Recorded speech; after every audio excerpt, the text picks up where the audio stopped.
अस्सलामु अलैकुम वरहमतुल्लाहि वबरकातुहू।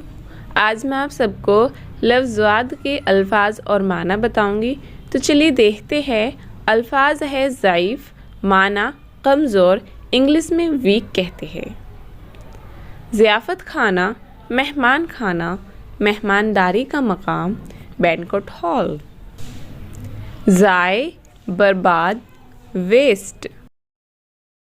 ज़ियाफ़त मेहमानी, गेस्टशिप। ज़ियाफ़त तबा, दिल बहलाना, तफरी, टू एंटरटेन। ज़ब्त शमा, सुनकर याद रखना, लिसन एंड रिमेंबर।